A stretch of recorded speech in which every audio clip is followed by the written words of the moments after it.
For most of my life, I believed being nice was the highest calling. Be helpful, I told myself. Say yes. Never disappoint. After I turned 65, I thought I owed even more kindness, more availability, more silent support.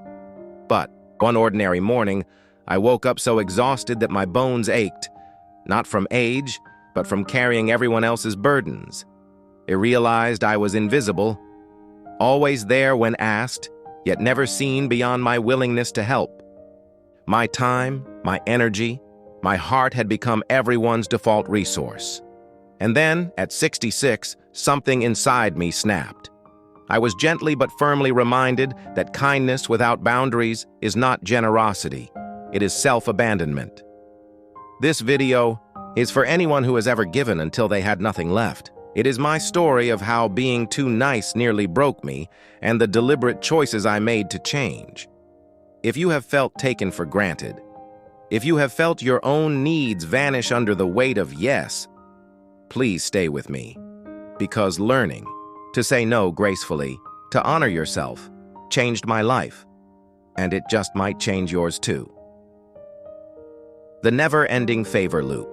It began with a simple request. My neighbor's car broke down. Could I drive her to the mechanic? I lived for these moments.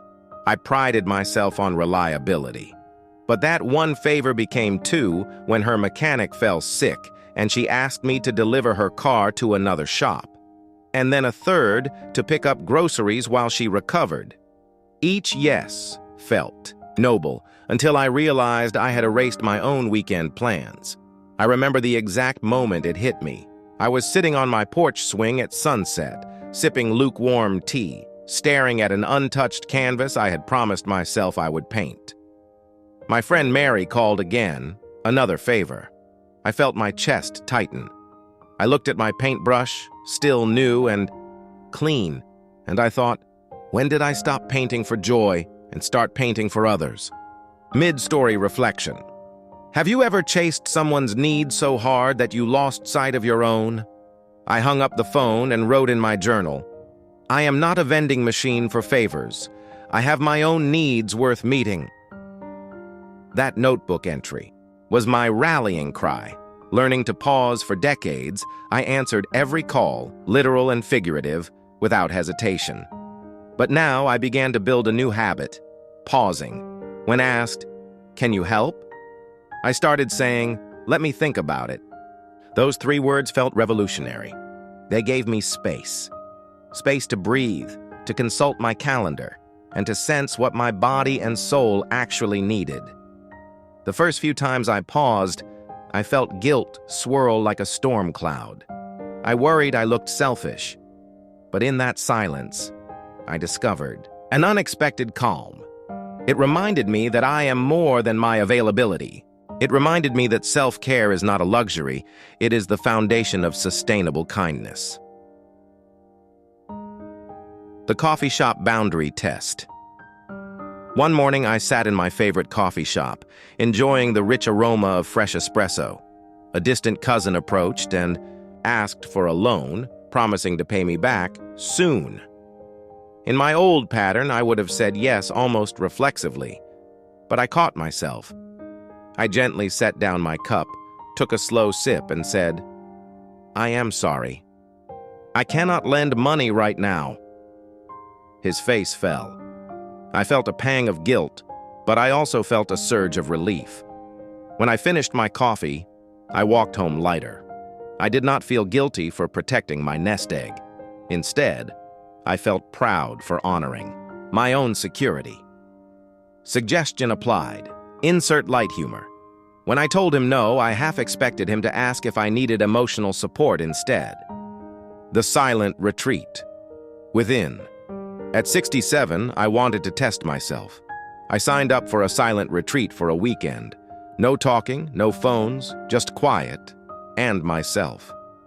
The first morning was torture. I heard every creak in the floor, every echo in the hall, and the distant drip of a faucet. My mind screamed in the silence.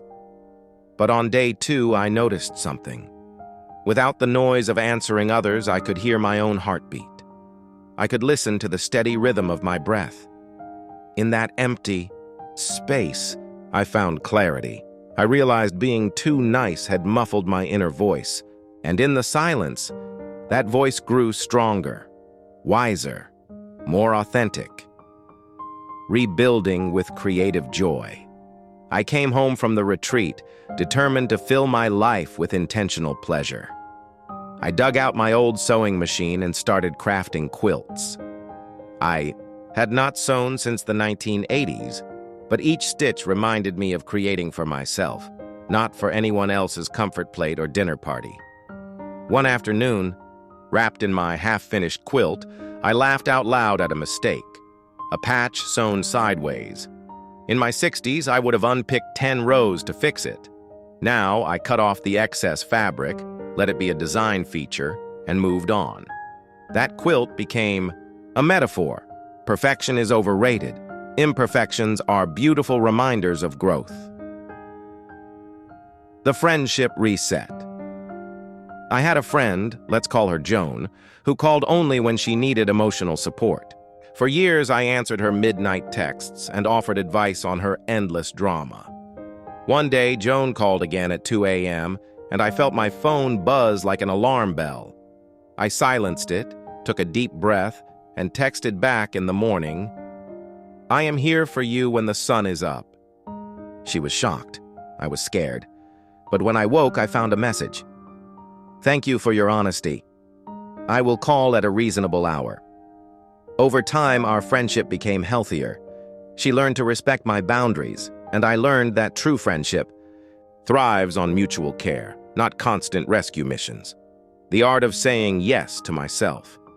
Boundaries freed me to say yes to myself. I booked a pottery workshop at 68, covered in clay and laughter. I joined a beach walking group at dawn, feeling sand between my toes. I volunteered at an animal shelter, purring kittens and wagging tails filling my heart. Each yes felt like reclaiming lost territory. Each new experience reminded me that life is not a series of obligations. It is an unfolding adventure meant to be shared and savored, embracing rest as radical kindness. Finally, I declared one day a week as quiet day. No external commitments, no guilt. I sleep in, I read novels in bed, I do nothing. At first, I hesitated. What if someone needed me? Then I realized, if I do not honor my own need to rest, I will have nothing left to offer anyone else. Key takeaways. And recap. Pause before you answer. 3 words. Let me think. Grant you space. Protect your time. A gentle, no thank you, is a gift to yourself. Fill your life with intentional joy. Creative acts, new experiences, quiet days. Cultivate balanced connections. Friendships thrive on mutual care.